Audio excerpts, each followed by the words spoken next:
আসসালামু আলাইকুম। আজ রবিবার ২৪শে জ্যৈষ্ঠ, ২০শে জিলহজ, ৭ই জুন। বাংলাদেশ বেতার, রাজশাহী। স্থানীয় সংবাদ পড়ছি বিলকিস বেগম। নওগাঁ বিশ্ববিদ্যালয়ে প্রথমবার ২০২৫-২৬ শিক্ষাবর্ষে স্নাতক সম্মান শ্রেণীতে ভর্তি কার্যক্রম শুরু হচ্ছে আজ। জিএসটি গুচ্ছভুক্ত বিশ্ববিদ্যালয়সমূহের সমন্বিত ভর্তি পরীক্ষায় পছন্দক্রম ও মেধাক্রম অনুযায়ী এ, বি ও সি ইউনিটে বিভাগপ্রাপ্ত শিক্ষার্থীদের নির্ধারিত সময়ের মধ্যে প্রাথমিক ভর্তি নিশ্চয়ন সম্পন্ন করতে হবে। এ সংক্রান্ত একটি নোটিশ গতকাল জারি করেছে বিশ্ববিদ্যালয় কর্তৃপক্ষ। বিশ্ববিদ্যালয় কর্তৃপক্ষের প্রকাশিত ভর্তি বিজ্ঞপ্তিতে জানানো হয়েছে, শিক্ষার্থীদের প্রাথমিক ভর্তি কার্যক্রম আজ দুপুর ১২টা থেকে ১০ই জুন রাত ১১টা ৫৯ পর্যন্ত জিএসটি এর ওয়েবসাইটের মাধ্যমে অনলাইনে সম্পন্ন করতে হবে। এছাড়া এসএসসি বা সমমান এবং এইচএসসি বা সমমান পরীক্ষার মূল নম্বরপত্র, প্রয়োজনীয় কাগজপত্র ও ৫,০০০ টাকার প্রাথমিক ভর্তি ফি জমাদানের রসিদসহ একটি A4 সাইজের খামে আবেদনকারীর নাম ও জিএসটি রোল নম্বর উল্লেখ করে সশরীরে বিশ্ববিদ্যালয়ে জমা দিতে হবে। বিজ্ঞপ্তি অনুযায়ী এ, বি ও সি ইউনিটের শিক্ষার্থীদের আগামীকাল থেকে ১১ই জুন পর্যন্ত প্রতিদিন সকাল ১০টা থেকে বিকেল ৩টের মধ্যে নওগাঁ বিশ্ববিদ্যালয়ের রেজিস্ট্রার অফিসের ৩১০ নম্বর কক্ষে প্রয়োজনীয় কাগজপত্র জমা দিতে হবে।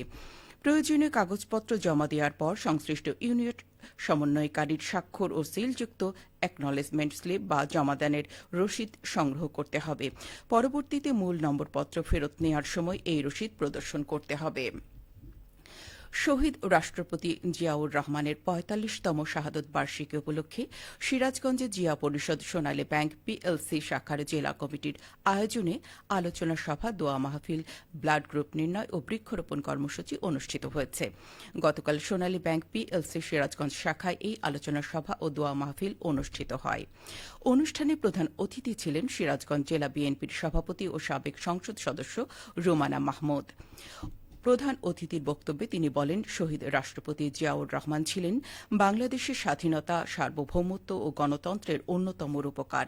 তিনি দেশের মানুষকে বহুদলীয় গণতন্ত্রের পথ দেখিয়েছেন এবং জাতীয়তাবাদী আদর্শ প্রতিষ্ঠার মাধ্যমে একটি শক্তিশালী রাজনৈতিক ধারা সৃষ্টি করেছেন। তাঁর আদর্শ ধারণ করে দেশ ও জনগণের কল্যাণে কাজ করতে হবে। ভারতীয় সীমান্তরক্ষী বাহিনী বিএসএফ এর পুশিনের ৩ দিন পর চাঁপাইনবাবগঞ্জের বাঙ্গাবাড়ি সীমান্তের শূন্য রেখা থেকে ফেরত নিয়ে যাওয়া হয়েছে ২৮ জনকে।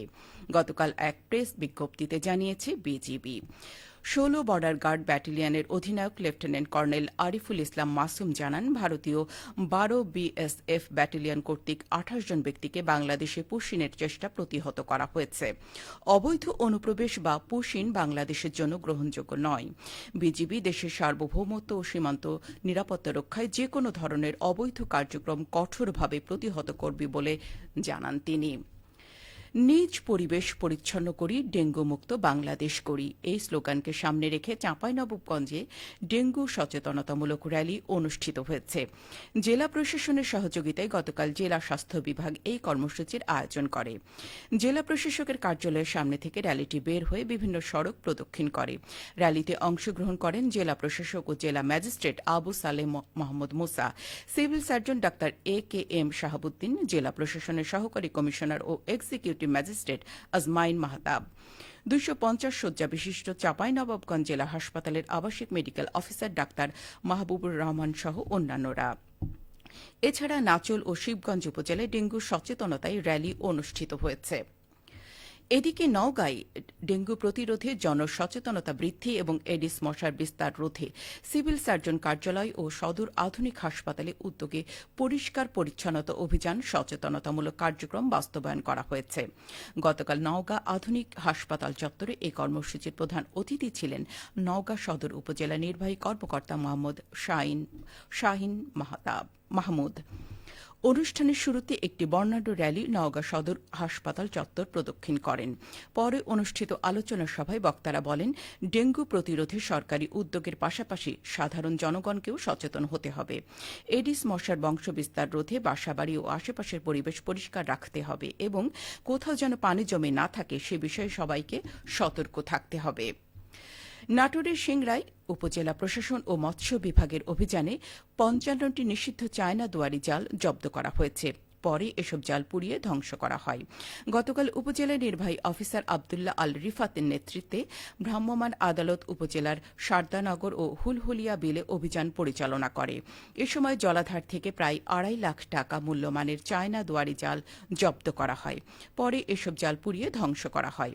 উপজেলা নির্বাহী অফিসার জানান, চলন বিলে নতুন পানি আসতে না আসতেই কিছু অসাধু মানুষ মা মাছ ও পোনা মাছ নিধন শুরু করেছে। এবছর বর্ষার শুরুতেই অভিযান পরিচালনা করা হয়েছে।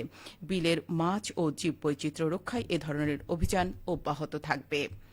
সবশেষে আবহাওয়া। আজ সকাল 6টায় রাজশাহীতে তাপমাত্রা ছিল 26 ডিগ্রি সেলসিয়াস। এ সময় বাতাসে আর্দ্রতার পরিমাণ ছিল 92%। রাজশাহী পার্শ্ববর্তী এলাকায় আজ সূর্যোদয় হয়েছে ভোর 5টা 15 মিনিটে এবং সূর্যাস্ত সন্ধে 6টা 52 মিনিটে। সংবাদ শেষ হল। আমাদের পরবর্তী স্থানীয় সংবাদ দুপুর 12টা 10 মিনিটে।